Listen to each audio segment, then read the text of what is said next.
कभी ये नहीं कहा कि काश मैं पैदा ना हुआ होता। अली ने जमल के बाद ये कहा था कि काश इस दिन से पहले अली मर गया होता।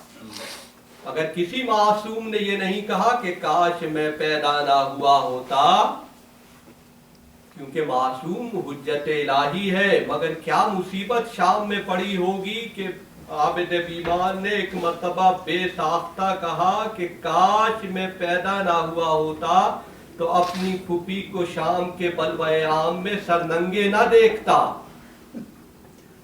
गैरत का इम्तहान करबला में।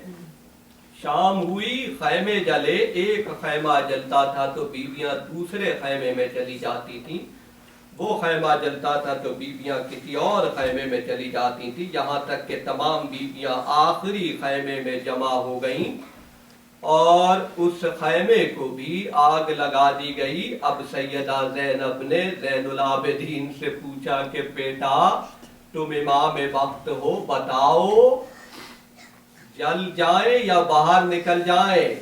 अरे गैरत का इससे बढ़ के कोई इम्तहान होगा कि आबिद बीमार ने बाहैसियत इमाम पहला हुक्म ज़ैनब की बेपर्दगी का दिया।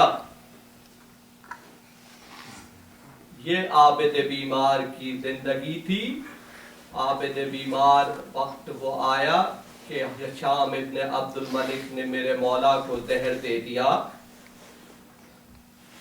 वक्त नज़ा करीब आया, तमाम बच्चे इर्द गिर्द खड़े हुए थे, तमाम बेटे इमाम बाकर भी थे, ज़ैद शहीद 15 बरस का सिन वो भी खड़े थे, दीगर तमाम औलाद थी कि मेरे मौला ने कहा कि मुझे जमीन पे लिटा दो।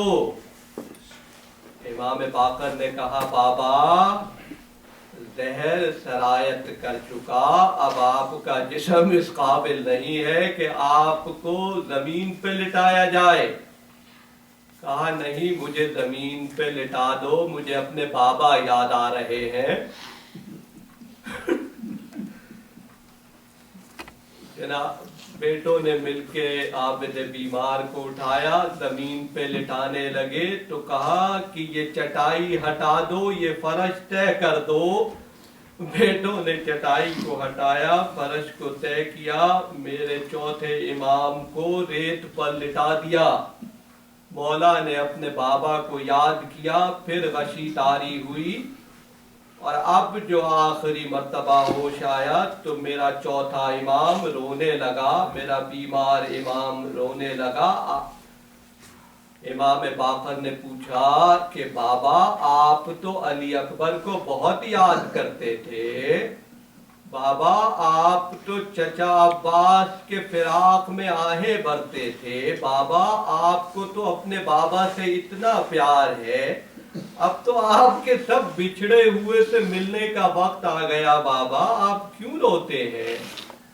कहा बेटा मैं इसलिए नहीं रो रहा कि मैं दुनिया से जा रहा हूँ, मैं इसलिए रो रहा हूँ कि मैं दुनिया से जा रहा हूँ बेटा तो तुम्हारा हाथ बाकर मेरे सीने पे है। जब मेरे बाबा दुनिया से जा रहे थे तो शिम्र मलऊन उनके सीने पे सवार था।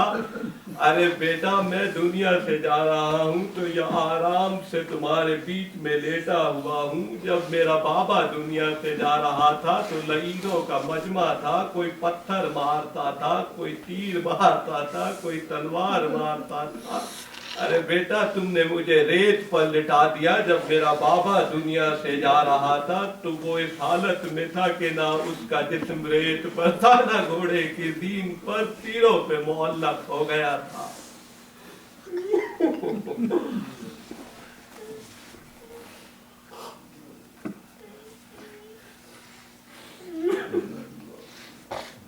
इन्ना लिल्लाहि व इन्ना इलैहि राजिऊन।